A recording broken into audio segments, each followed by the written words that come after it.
Dans l'actualité de ce vendredi 4 février, le festival du court-métrage de Clermont, c'est parti. Les séances d'ouverture ont lieu ce soir. L'événement va durer 8 jours.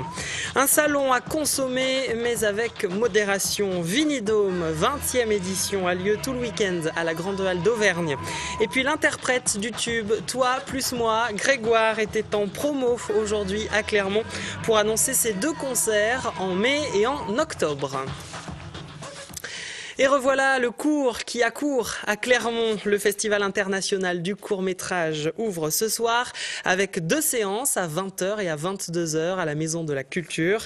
Cette année, 80 films sont sélectionnés en compétition internationale et 63 films en compétition nationale, sans oublier les nombreuses sections parallèles, comme par exemple la rétrospective Nouvelle-Zélande.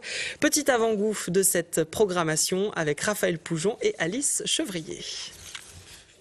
À l'affiche de cette 33e édition, pas moins de 500 films au travers de 25 programmes et certains ont déjà commencé à y jeter un œil. Ah, complètement, oui. Je sélectionne depuis des années déjà la partie internationale. Les séances du programme international. International plutôt, ce serait comme les années passées. Donc. Et oui, comme chaque année, l'international est le programme chouchou des festivaliers. Hétéroclite, foisonnant, futile ou furieux, il pourrait cependant être talonné de près cette année par le programme Labo qui fête ses 10 ans. Oh my God! C'est un dangereux psychopathe qui s'est échappé de la ville. Même la rétrospective Labo, je pense que je vais aller la voir. En Labo, il y a une sélection pour les 10 ans qui traite de Bibendum en animation. Alors là, ce qu'on entend, c'est dalam, dalam. C'est très différent de drame. Vous entendez la différence? Autre programme très attendu cette année, la rétrospective de la Nouvelle-Zélande ou encore une programmation spéciale conte à ne pas présenter aux enfants. Ensuite, à chacun de remplir son panier de cours au gré des programmes. F1 à F12 sans le F2. Cette année, j'aimerais bien voir la séance Canal+. Je vais essayer de voir des films réalisés par des femmes autour de la Méditerranée. Les choses africaines, parce que ça je les vois tous les ans. Et puis les contes, parce que j'ai vu que c'était la spécialité de cette année. Sinon, je ne sais pas. Je vous ai dit d'aller vous faire foutre. Reste aux festivaliers les moins organisés ou moins inspirés de suivre les rumeurs au fil de la semaine. Bons et mauvais programmes trouvent rapidement écho.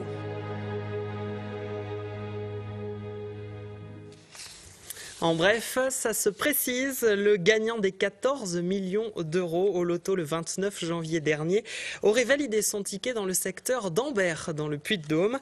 Mais la Française des Jeux continue d'entretenir le mystère. Elle ne révélera le lieu exact que la semaine prochaine. Le gagnant, en tout cas, pourra aller sabler le champagne à Vinidome ce week-end à la Grande Halle d'Auvergne. Le salon des vins, de la gastronomie et des arts de la table a ouvert ce vendredi et il dure jusqu'à lundi inclus. 450 exposants participent à cette nouvelle édition de Vinidome et parmi eux, les producteurs de vin Côte d'Auvergne qui viennent tout juste d'obtenir l'AOC. Philippe Robert.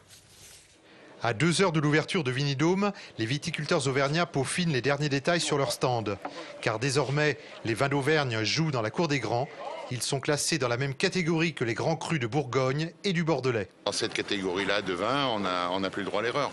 D'où cette importance de présenter nos vins, cette importance de faire attention quand on travaille, que ce soit dans la vigne, que ce soit dans la cave, que ce soit auprès de nos clients, que ce soit à tous les stades de notre travail, de faire attention pour qu'on soit véritablement digne de ce qu'on nous a accordé. L'AOC, un combat de plus de 20 ans. Et même si cette dénomination ne figurera sur les étiquettes qu'en fin d'année, cette appellation est un plus indéniable pour communiquer lors de cette 20e édition du Salon des Vins. On peut déjà préparer les gens en leur disant que les efforts ont déjà été faits et qu'on a eu l'AOC, même si ce n'est pas mentionné, grâce aux efforts qu'on a pu faire par le passé et sur les récoltes précédentes, et que la qualité des produits est AOC, même si ce n'est pas mentionné sur l'étiquette. Un vin vendu à 70% à la cave, chez la majorité des vignerons, par une clientèle fidèle qui ne compte pas modifier considérablement son volume d'achat suite à ce changement. L'intérêt pour les clients, effectivement, d'avoir une qualité supérieure à celle qu'on avait l'habitude d'avoir. Mais il y a déjà longtemps que le vin d'Auvergne a une bonne qualité. Je pense que la l'AOC n'y était pas et la qualité y était déjà depuis quelques années. L'AOC, une reconnaissance pour les vignerons qui peut ouvrir de nouveaux marchés. Des vins blancs, rouges ou rosés, à consommer bien sûr avec modération. Un mot de football. Clermont se déplace à Angers ce week-end. La rencontre aura lieu demain à 15 h dans le cadre de la 22e journée de Ligue 2. Les Clermontois, 8e au classement général, vont tenter de confirmer après leur belle victoire face à Tours le week-end dernier. En basketball, déplacement périlleux pour les joueurs du Stade Clermontois Basket Auvergne. Les hommes de Régis Racine, qui restent sur une série de 3 défaites consécutives, jouent ce soir à Évreux, un match comptant pour la 20e journée du championnat de Pro B. Quant aux basketteurs de la Jeanne d'Arc de Vichy, eux accueilleront demain soir l'équipe de Gravelines lors de la 17e journée de Pro A. L'occasion pour le public vichysois de retrouver Dounia Issa, ancien joueur de la Jave, qui a laissé de très bons souvenirs dans la cité thermale. Martial Delecluse. 15 mai 2010, très ému, Dounia Issa, après 3 saisons passées à Vichy, fait ses adieux au public de la salle Pierre Coulon. Aujourd'hui à Gravelines, il est depuis 2007 l'un des meilleurs rebondeurs du championnat de Pro A. Une performance qui n'étonne pas ceux qui l'ont côtoyé sur les bords de l'Allier.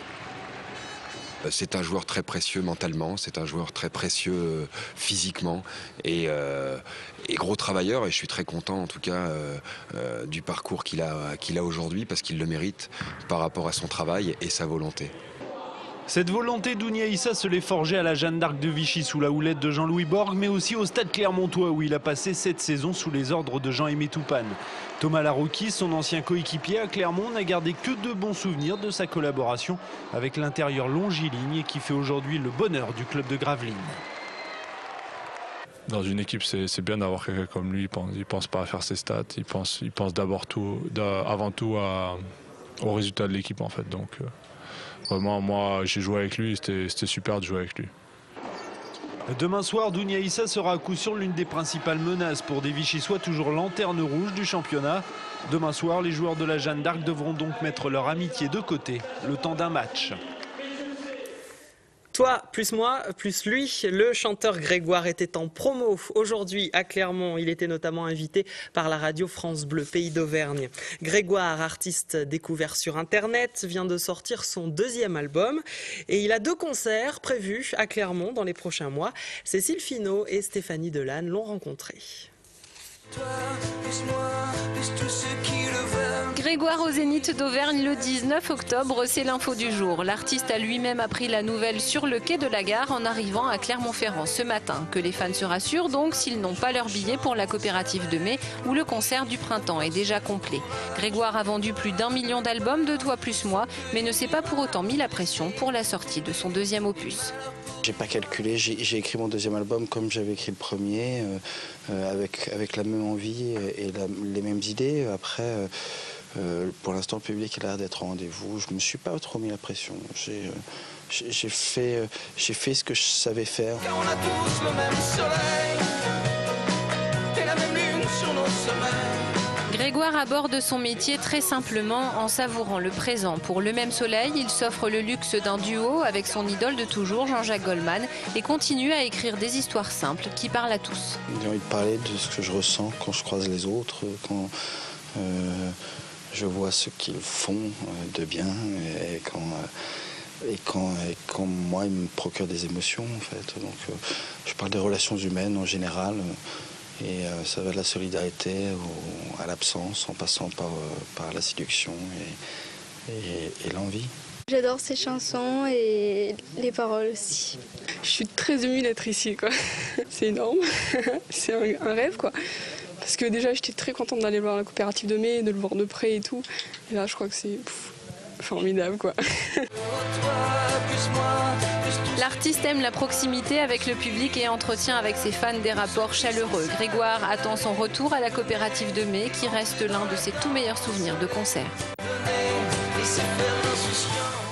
Voilà, Grégoire en concert le 11 mai prochain à la Copé, donc la date là est complète.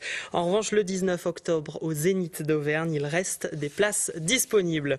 Voilà pour le JT de ce vendredi. L'info se poursuit dans le direct avec à suivre les prévisions météo, l'invité du jour et puis le dossier. À tout de suite.